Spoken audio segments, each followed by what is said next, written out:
বেসরকারি post training যারা রয়েছে তোমাদের সকলকে আমি অভিবাদন জানাচ্ছি। এখানে আরো উপস্থিত আছে মিডিয়া কর্মীরা এবং সরকারের গোয়েন্দা বিভাগের ব্যক্তিবর্গ। তোমরা না চিনো, আমি তাদেরকে চিনি। আমি গতকাল আমি এখানে মূলত আমার এই মিডিয়ার স্যার পরিচয় এসেছি। আমি আমার বাংলাদেশ পার্টির বর্তমান আহ্বায়ক। আমাদের একটা নির্বাচন চলছে, ওর মধ্যেই আমি তোমাদের এই মেসেজগুলো দেখতেছিলাম পরশুদিন সম্ভবত, যেদিন ডিজিএফআই আমাদের জাবির এবং নুন রবিকে সেখানে অতিথি হিসেবে আমন্ত্রণ জানায়। তো তোমাদের মধ্যে সবার মধ্যেই সংখ্যার সৃষ্টি হয়েছে যে কি না কি হয়। But I had opportunity to meet with the general Jahangir, DG যিনি, ওটা অন্য প্রোটোকলে। আমি যতদূর বুঝেছি সে তোমাদেরকে ওয়ার্ন করবে যে ঠিকঠাক মতো আইটেম দাও, নাহলে কিন্তু বসতে দেবো না এতে করবে ওই দেওয়ার সবার।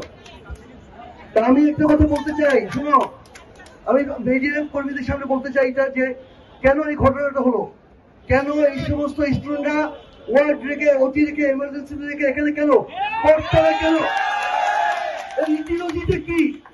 ইটিওলজি আননোন না, এই ইটিওলজি ভেরি মাচ নন।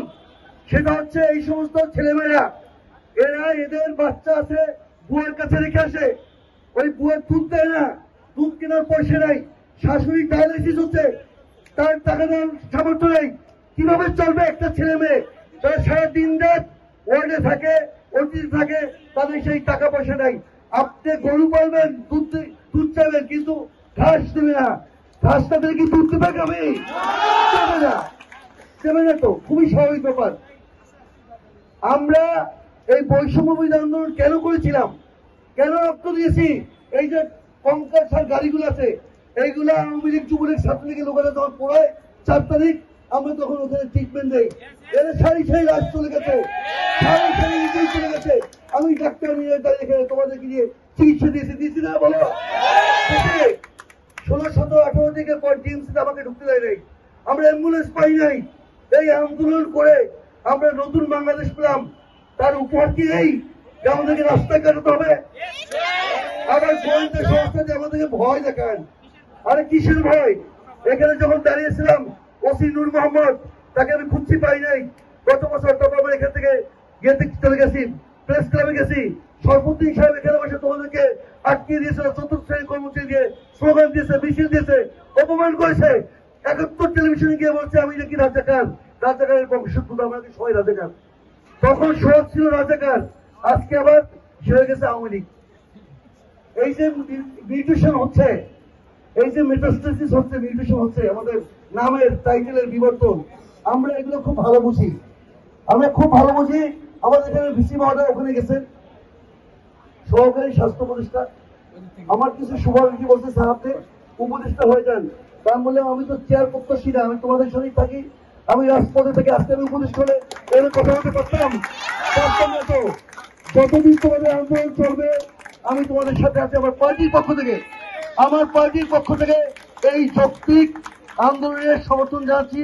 যতক্ষণে 50,000 টাকা ভাতা বৃদ্ধি না হয় আমরা তোমাদের সমর্থন দিয়ে যাবো ইনশাআল্লাহ। আর একটা কথা, ছোট্ট কথা কিন্তু মূল্যবান, সেটা হচ্ছে যে আমরা যে বিভাজিত, আমরা যে স্ট্র্যাটিফাইড, আমাদের মধ্যে যে অনৈক্য, এইটা থাকলে তোমরা কোনো দাবি আদায় করতে পারবে না। তোমরা এটা পোস্ট দিচ্ছ 50,000, সরকার একটু বলতেছে আমরাই তো 50,000 পাই। আরে ভাই, তুমি যে একটা আইডেন্টিটি পেয়েছো বিসিএস অফিসার, তুমি কেউ 27 বছর বয়সে বিয়ে করে ফেলছো, তোমার বন্ধু তো 31 বছর বয়সেও কোনো প্রার্থী পায় না, কারণ সে বিসিএস ওইটার না। তোমার ওই বিসিএস আইডেন্টিটির দাবি তো 1 লাখ টাকা। ওইটা কপচাই খাওয়া মানুষ হওয়ার দরকার নাই। কাজে তোমাদের মধ্যে কোনো যেন বিভাজন না থাকে। এক গ্রুপ 34 বছর বয়স ইয়ে চাচ্ছে, বাড়াতে চাচ্ছে, তোমরা এগিয়ে নিয়ে কথা বলো না, এটাও তো যৌক্তিক দাবি। যে যত যৌক্তিক দাবি আছে এটা একত্র করে 3-4 দাবি যে সামনে আগাও। আর এই স্বাস্থ্য উপদেষ্টা এবং তার সহকারী আমাদের এক্স ভিসি স্যারকে বলতেছি, চেয়ার তো সাময়িক। বঙ্গবন্ধুর কন্যা শেখ হাসিনা সেই পালাইছে, শেখ হাসিনাকে পালায় না, পালাইছে না শেখ হাসিনা। এইটাই তো বাস্তব, শেখ হাসিনা বাংলাদেশে নাই,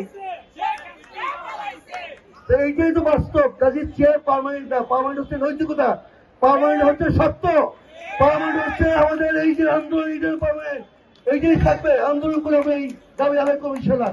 সকলকে ধন্যবাদ জানাচ্ছি। আসসালামু আলাইকুম।